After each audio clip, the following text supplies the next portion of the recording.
ഹരേ കൃഷ്ണ. നമ്മൾ ഇന്ന് നോക്കാൻ പോകുന്നത് ഭഗവത്ഗീതയിലെ 9-ാമത്തെ അധ്യായത്തിലെ 1-2 ശ്ലോകങ്ങളാണ്.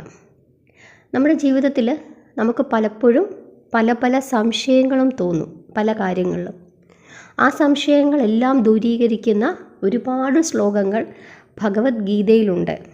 അപ്പോൾ ഈ ശ്ലോകങ്ങൾ നമുക്കൊന്ന് നോക്കാം. 9-ാമത്തെ അധ്യായത്തിലെ 26-ാമത്തെ ശ്ലോകം.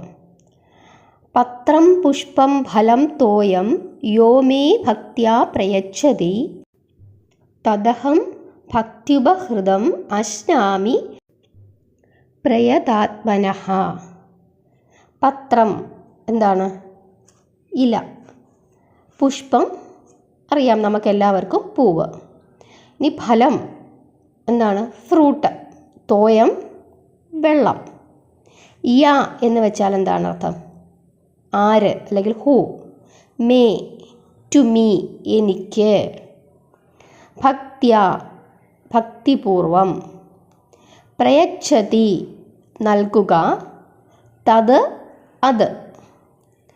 അഹം ഞാൻ. ഭക്ത്യു ഭക്തിയോടെ. ഉപാഹൃത നൽകുക. അശ്നാമി ഭക്ഷിക്കുന്നു. പ്രയതാത്മനഃ നിഷ്കളങ്കമായ മനസ്സോടെ. എന്താണ് ഇതിൻ്റെ അർത്ഥം? ഇല, പൂവ്, ജലം, ഫലം ഏതുമാകട്ടെ എനിക്ക് ആര് ഭക്തിയോടെ ദാനം ചെയ്യുന്നുവോ അവൻ്റെ നിഷ്കളങ്കമായ മനസ്സോടെ നൽകപ്പെട്ട അതിനെ ഞാൻ സ്വീകരിക്കുന്നു. ഭഗവാന് എന്ത് നാം സമർപ്പിച്ചാലും, ഭഗവാന് എന്തു കൊടുത്താലും, അതൊരു ഇലയായിക്കോട്ടെ, തുളസിയിലയായിക്കോട്ടെ, പൂവായിക്കോട്ടെ, ജലമായിക്കോട്ടെ, ഇനി എന്തെങ്കിലും ഫലങ്ങളായിക്കോട്ടെ, അത് ഭക്തിയോടെ നിഷ്കളങ്കമായ മനസ്സോടെ നൽകിയാൽ ഭഗവാൻ അതിനെ സ്വീകരിക്കുമെന്നാണ് ഭഗവാൻ അർജുനനോട് പറഞ്ഞിരിക്കുന്നത്. മറ്റുള്ളവരെ കാണിക്കാൻ വേണ്ടി അപ്പുറത്തെ വീട്ടുകാരൻ 5000 രൂപ ഭഗവാന് ഒരു പിരിവിന് വന്നു, ഭഗവാന്റെ ഒരു കാര്യത്തിന് കാണിക്കുക. അപ്പോൾ അപ്പുറത്തെ വീട്ടുകാരൻ 5000 രൂപ കൊടുത്തു. ഉടനെ തന്നെ അതിനേക്കാൾ മുകളിൽ എനിക്ക് കൊടുക്കണം, ഇല്ലെങ്കിൽ ഞാൻ അയൽക്കാരൻ്റെ മുമ്പിൽ മോശപ്പെട്ടവലോ എന്ന് കരുതി 5500 രൂപ കൊടുക്കുന്നു. അതിനെ ഭഗവാൻ സ്വീകരിക്കുകയില്ല. എന്താ ചെയ്യേണ്ടത്? നമ്മളുടെ യഥാശക്തി എന്താണോ നമുക്ക് ഭഗവാന് കൊടുക്കാനുള്ളത് അത് പൂർണ്ണമായ മനസ്സോടുകൂടി കൊടുക്കുക. അതാണ് ഭഗവാൻ സ്വീകരിക്കുന്നത്. അപ്പോൾ നമുക്ക് എന്തു കൊടുക്കാൻ കഴിയുന്നുണ്ടോ നമ്മുടെ യഥാശക്തി, അങ്ങനെയാണ് പറയുന്നത്, യഥാശക്തി വഴിപാടുകൾ ചെയ്യുക, യഥാശക്തി കാര്യങ്ങൾ ഭഗവാന് കൊടുക്കുക. ഇത്തവണ നമുക്ക് പോകുമ്പം ഒരു തുളസിയിലയെ കൊടുക്കാൻ പറ്റുന്നുള്ളൂ, മതി. അത് ശുദ്ധമായ മനസ്സോടുകൂടി ഭക്തിയോടുകൂടി കൊടുക്കുക. അത് ഭഗവാൻ സ്വീകരിച്ചുകൊള്ളും. അതിനുദാഹരണമാണ് കുചേലൻ കൊണ്ടുവന്ന അവിൽ ഭഗവാൻ സ്വീകരിച്ചത്. ഇതാണ് ഈ 26-ാമത്തെ ശ്ലോകത്തിൽ പറഞ്ഞിട്ടുള്ളത്. ഇനി 27-ാമത്തെ ശ്ലോകം നമുക്കൊന്ന് നോക്കാം. യത് കരോഷി യദശ്നാസി യജ്ജുഹോഷി ദദാസി യത് യത് തപസ്യസി കൗന്ദേയ തത് കുരുഷ്വ മദർപ്പണം. അർത്ഥം നോക്കാം.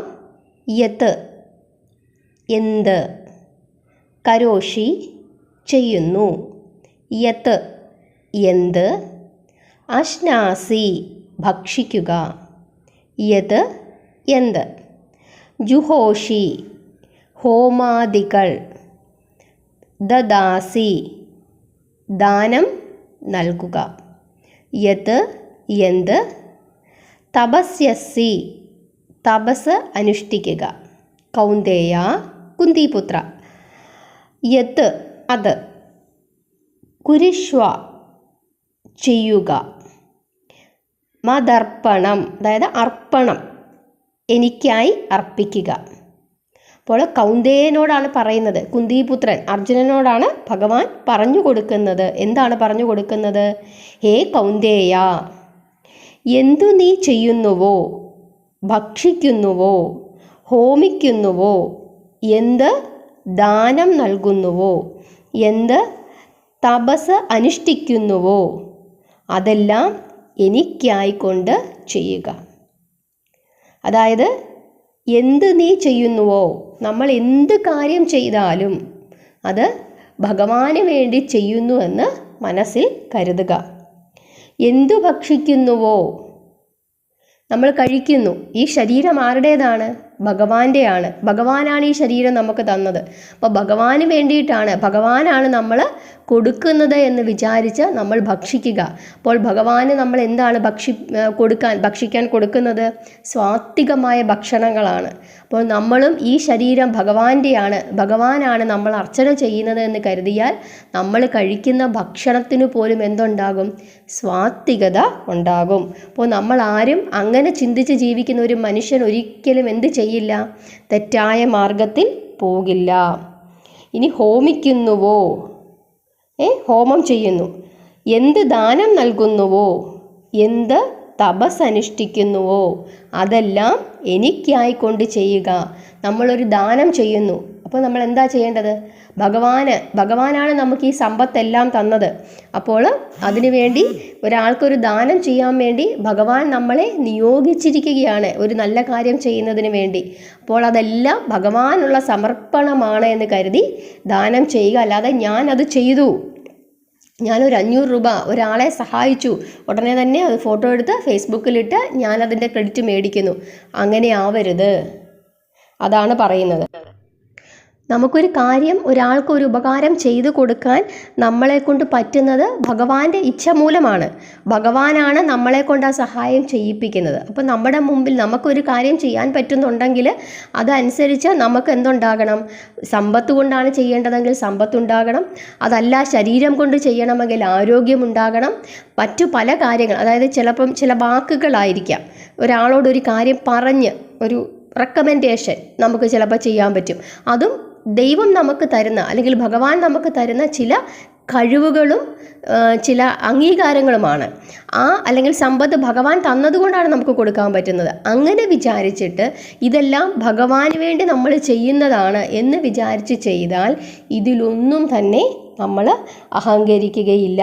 അപ്പോൾ എന്ത് കർമ്മം നമ്മൾ അനുഷ്ഠിക്കുന്നുവോ ആ കർമ്മങ്ങളെല്ലാം ഭഗവാന് വേണ്ടി ചെയ്യുന്നതാണെന്ന് കരുതിയാൽ നമുക്കൊരു പരാതിയും ഉണ്ടാവുകയില്ല.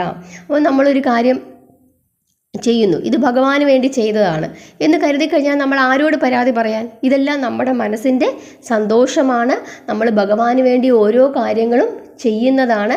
ഭഗവാൻ നമ്മളെ കൊണ്ട് ഓരോ കാര്യങ്ങളും ചെയ്യിപ്പിക്കുന്നതാണെന്ന് കരുതിയാൽ നമ്മൾ എപ്പോഴും സന്തോഷത്തോടു കൂടി ഇരിക്കും. അപ്പോൾ നമ്മൾ 26ാമത്തെ ശ്ലോകം നമ്മൾ എന്താണ് പഠിച്ചത്? എന്ത് നമ്മൾ ഭഗവാന് കൊടുത്താലും അത് നിഷ്കളങ്കമായ ഭക്തിയോടുകൂടി വേണം കൊടുക്കാൻ.